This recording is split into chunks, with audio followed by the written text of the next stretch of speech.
Sama juga dalam peristiwa perang Badar, perang yang menjadi penentu dari eksistensi Islam dan kaum muslimin. Perang yang terjadi pada tahun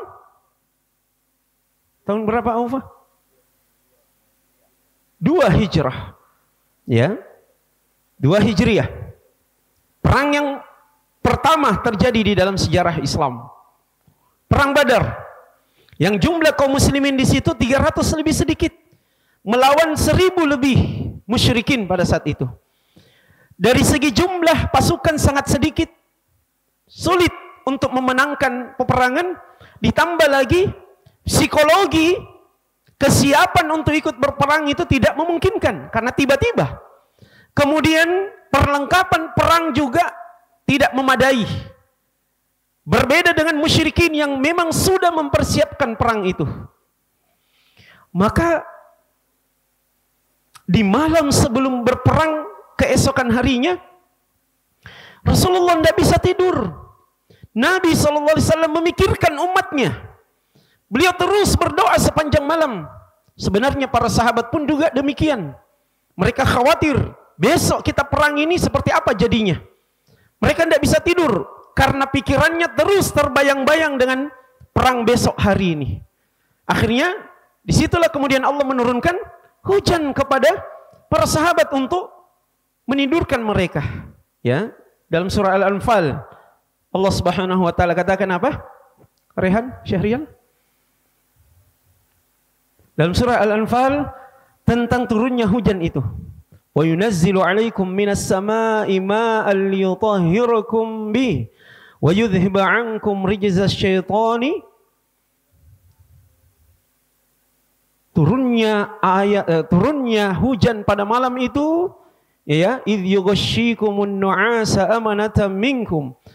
Ketika diturunkannya hujan itu, ya, Allah terlebih dahulu memberikan kantuk kepada mereka.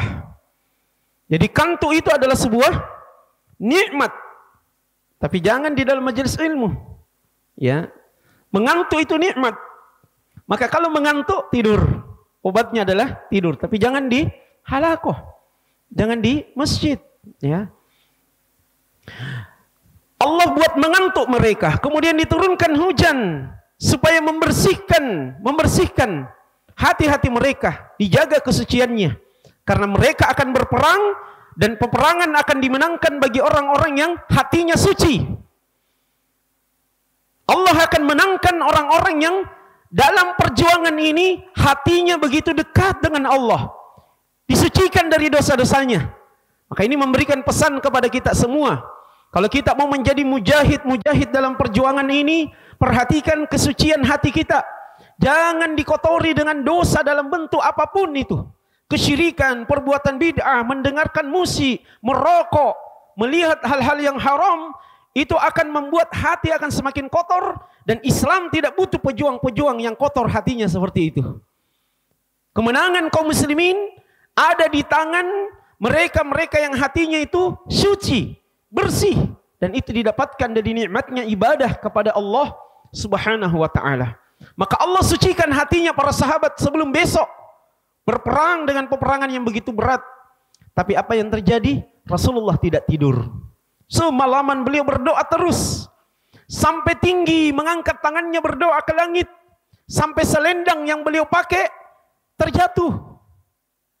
Selendang yang beliau pakai terjatuh. Saking tingginya tangan Nabi SAW untuk berdoa pada malam itu. Sampai keluarlah kalimat doa yang begitu fenomenal dari Rasulullah SAW. Allahumma intuhlak hadhil isabah lan tu'bad fil ardi abada. Ya Allah, kalau dalam peperangan ini sahabat-sahabatku dikalahkan, kaum muslimin yang ikut perang Badar ini dikalahkan, maka engkau tidak akan disembah lagi selama-lamanya setelah ini. Bisa bayangkan, Allah tidak lagi disembah kalau kaum muslimin kalah dalam perang Badar. Itu doa Nabi SAW. Inti dari kisah ini adalah bagaimana Rasulullah itu tidak tenang saat menghadapi kenyataan bahwa sahabat-sahabatnya hanya berjumlah 300 lebih. Kemudian harus menghadapi besok 1000 orang lebih. Tidak tenang ketika mendapati kondisi kaum muslimin pada saat itu tidak siap berperang, tidak ada peralatan yang memadai, lalu ingin melawan orang-orang yang sudah siap dengan persenjataannya, sudah siap dengan jiwanya yang mau berperang. Dari segi strategi saja itu sudah tidak masuk di akal. Tapi Allah justru menunjukkan kekuasaannya dalam perang Badar ini. Maka dikenallah di situ ya peristiwa Badar yang kemudian ya wa arsalna ilaihim junudan, Allah Subhanahu wa taala mengutus kepada Rasulullah dan para sahabat-sahabatnya junud, tentara-tentara, bala bantuan dari Allah dari langit diturunkan untuk membantu Rasulullah sallallahu alaihi wasallam berperang melawan kafir Mekah pada saat itu. Maka banyak sahabat yang menjadi saksi dalam sirah disebutkan, saya heran, pedang saya ini belum sampai kena di leher orang kafir itu, tapi sudah terpotong duluan lehernya. Ya, banyak persaksian seperti itu dinukil oleh para ulama sirah tarikh di dalam kitab-kitab sejarah mereka pada poin perang Badar. Itu bisa kita lihat nanti. Nah, poinnya di sini adalah Rasulullah itu merasa sulit juga. Ya, ketika sahabat-sahabatnya merasa kesulitan. Jadi inilah sifat seorang pemimpin yang sejati. Tidak hidup dalam kondisi yang megah, tidak hidup dalam kondisi yang sangat berkecukupan, sementara masyarakatnya atau rakyatnya hidup dalam kondisi yang sangat-sangat memprihatinkan.